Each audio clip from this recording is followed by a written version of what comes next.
Kung nag-i-spend ka ng mahabang oras sa paggawa ng video, tapos pag-upload mo, parang namamatay agad, may chance na gumagawa ka ng mga simple mistakes na karamihan sa mga small creators ay hindi nila napapansin.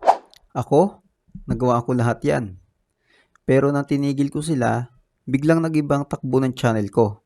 Within a few months, nag-start na siyang gumalaw.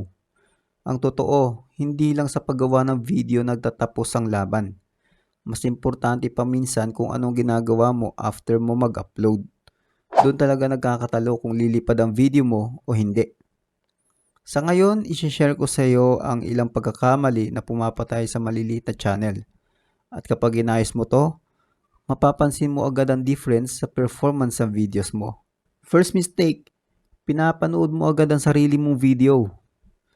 Alam mo bang pwede mong masira ang performance ng video mo sa loob lamang ng unang 60 seconds after upload?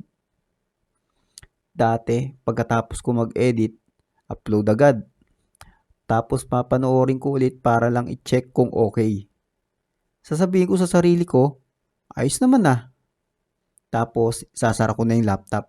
Ang hindi ko alam, sinasabi ko pala kay YouTube na kahit ako, hindi ko kayang tapusin ang sarili kong video. Yung unang views kasi sobrang importante. Tinitest pa ni YouTube kung kanino ipapakita ang video mo. Kapag maaga umalis ang viewers, iniisip niya, hindi ito interesting. Kaya titigil na siya sa pag-recommend. Tapos na ang laban.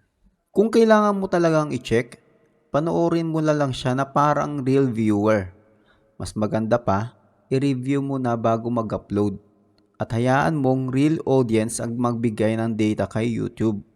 Lalo na kung maliit ang channel mo. Second mistake, share agad ng share. Mukhang harmless ito, pero minsan ito ang pumapatay sa video mo. Pag small creator ka, pag-upload mo tapos gusto mo agad ng views, kaya isi-share mo sa friends, family, GC, Facebook. Magkiklik sila out of support, syempre. Manunood ng konti, tapos aalis na. Resulta, bagsak ang retention. Makikita ng YouTube na hindi tinatapos ng tao ang video mo, kaya ililimit niya ang reach. Mas masama pa, nalilito siya kung sino ba talaga ang audience mo. Sa umpisa, hinahanap pa ni YouTube kung para kanino ang content mo. Kapag halo-halo ang nanonood, nahihirapan siyang i-push ang video mo sa tamang tao. Kaya imbis na basta i-share, siguraduhin mo na ang manunood ng video mo ay interesado talaga doon sa topic mo. Hindi lang dahil kakilala ka nila. Third mistake, bumibili ng views or subscribers. Gets ko to. Mabagal talaga sa simula. Nakaka-frustrate. Minsan, naiisip mo, shortcut na lang kaya. Pero wag na wag mong gagawin yan. May kakilala akong bumili ng views. 1,000 ang subscribers. Pero tuwing upload, 10 lang ang views.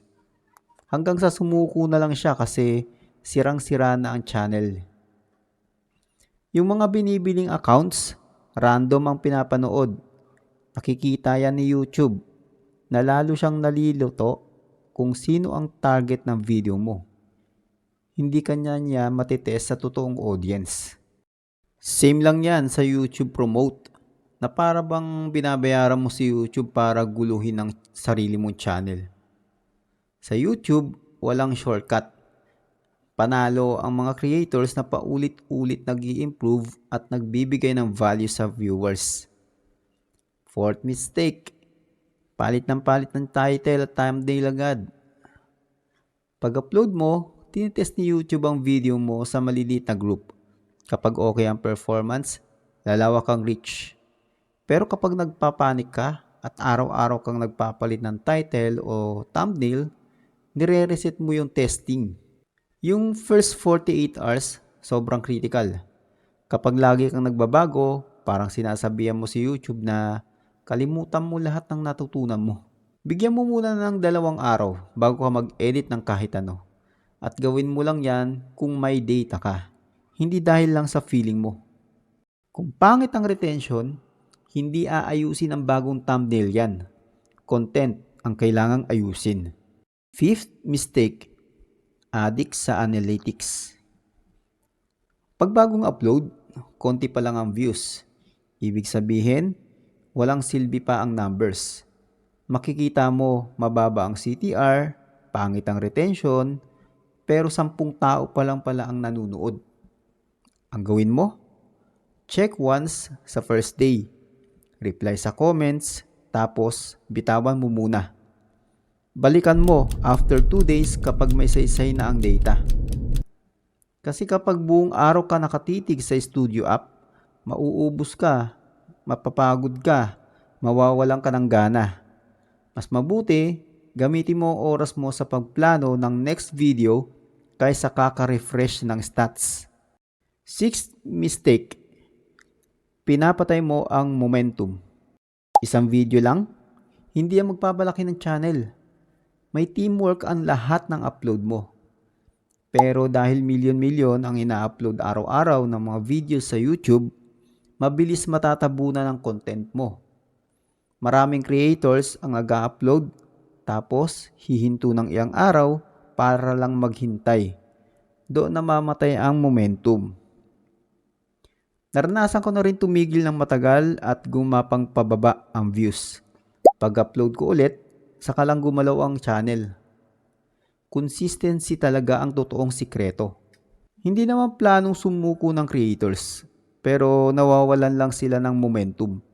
Isang linggo, naging isang buwan, tapos wala na. After mo mag-upload, simulan mo agad ang next video. Magpahinga kung kailangan pero huwag mawawalan ng matagal.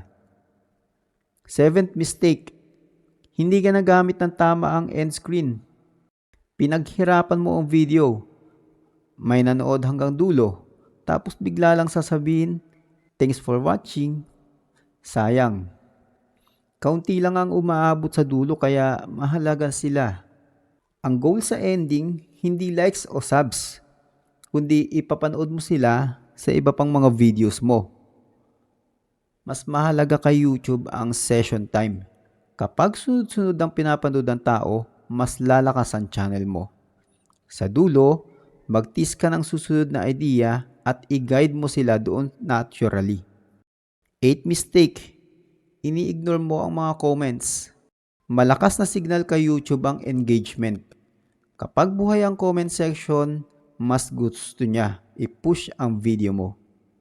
Kapag nire-replyan mo ang viewers, mas nagiging loyal sila. Kapag ini-ignore mo, mawawala rin sila. Lalo na sa unang oras after upload. Mahalaga ang comments sa data ng video mo. Alagaan mo ang community mo gaya ng pag-aalaga mo sa title and thumbnail. 9th mistake, binubura ang old videos. May video ako dati na akala ko palpak. 2 weeks, halos walang galaw. Gusto ko na nga i-delete. Biglang isang araw, pumutok. Libo-libo ang views. Daan-daan ang comments. Si YouTube kasi, paulit-ulit tinetest ang videos mo sa iba't ibang audience. Hindi niya agad ginajudge ang content mo.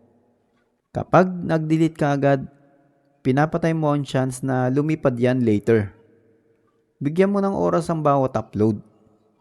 Kadalasan, hindi pangit ang content ng tao. Maaga lang silang sumusuko. Kapag tinigil mo ang mga mistakes na to, sobrang mag-iiba ang galaw ng channel mo. Thanks for watching. Please subscribe ka naman sa channel ko para ma-update ka sa new tutorials videos dito. Para lahat tayo, pumaldo.